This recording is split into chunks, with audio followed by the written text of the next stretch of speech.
This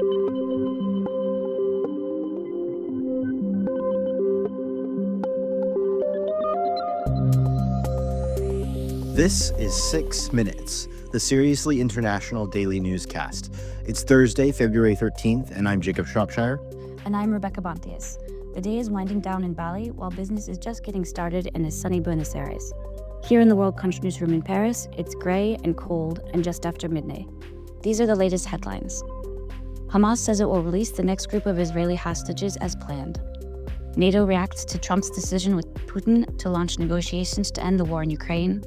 And our daily quiz question comes to us from a petition in Denmark. Hamas says it will release the next group of Israeli hostages on Saturday as planned, resolving a major dispute that threatened the ceasefire in Gaza.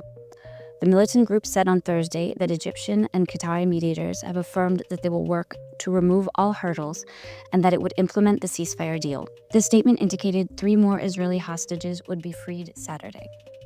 NATO Secretary General Mark Rutte said that Ukraine must be involved in peace talks, and any final deal to end Moscow's war on Kyiv needs to be enduring.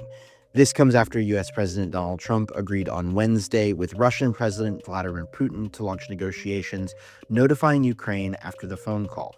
Meanwhile, China has reportedly floated a proposal to hold a summit between Putin and Trump to help end the Ukraine war and facilitate peacekeeping efforts. Syria's new foreign minister, Assad al-Shaibani, is set to attend an international conference kicking off in Paris today to discuss political transition, humanitarian aid, and rebuilding in the country ravaged by 13 years of war. 124 journalists were killed in 2024, the highest ever recorded, according to a report by the Committee to Protect Journalists. In its annual report, the CPJ said that the war in Gaza explains much of the rise, with Israel responsible for more than 2/3 of the reporters killed last year. Now let's take a closer look at what the international press is covering. Like much of the European press, German daily Süddeutsche Zeitung featured the breakthrough phone call of Trump and Putin on its front page with a Photoshop collage featuring the two men side by side and the headline, "World in Turmoil."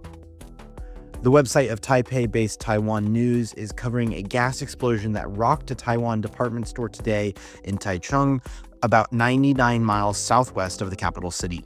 The blast has killed at least 4 and left 26 others injured.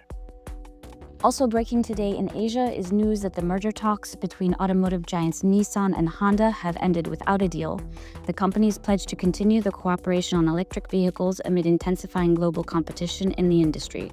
Thursday's announcement brings to an end a potential tie-up that would have created the world's third largest automaker, worth some $60 billion. Let's go more in depth on the breakthrough phone call yesterday between Vladimir Putin and Donald Trump, with a piece from French public radio station France Inter. Jacob, walk us through this. France Inter's Pierre Esqui spoke about how Trump's call with Putin was momentous not only for the future of Russia and Ukraine, but also for Europe. He writes, "Things are about to get real. Donald Trump caught everyone off guard Wednesday when he announced that after a 90-minute phone call with Vladimir Putin, negotiations would begin, quote, immediately to end the war in Ukraine. This announcement raises countless questions, not just about the format of these negotiations, but also about their potential outcomes.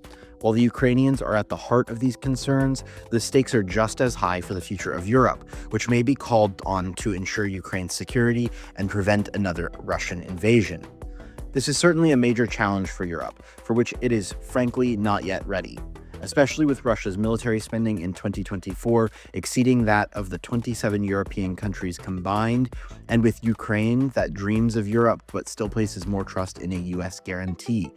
The coming weeks will therefore be decisive for Ukraine, but also for Europe.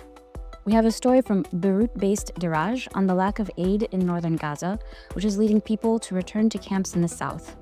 With vast destruction in the north and a shortage of drinking water, poor conditions are pushing some people into reverse displacement, making it difficult to stay in the north, where many are from. And we have a story translated from German weekly Die Zeit on the possible connection between air pollution and dementia. While air pollution is far from the only cause, increased inflammation and plaque formation on the brain, which stem from dust particles in the air, have shown a link to accelerated mental decline and dementia.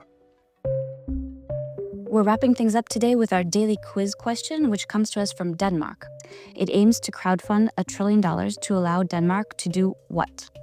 Is it A, rename Greenland No Trumpia, B, go to the moon, C, acquire the world's supply of herring, or D, buy California? The correct answer is D. A satirical petition jokingly aiming to crowdfund $1 trillion to allow Denmark to buy California has received more than 200,000 signatures. Have you ever looked at a map and thought, you know what Denmark needs? More sunshine, palm trees, and roller skates. Well, we have a once-in-a-lifetime opportunity to make that dream a reality, the petition reads. The initiative comes after the US president expressed a renewed interest in controlling Greenland, a semi-autonomous Danish territory. That's the latest from around the world. If you liked this podcast, we'd really appreciate it if you could help us out with a follow, a share, and a 5-star rating on your preferred podcasting platform. For more of the best of the international press delivered exclusively in English every day, visit us at worldcrunch.com. We'll see you here tomorrow. À demain.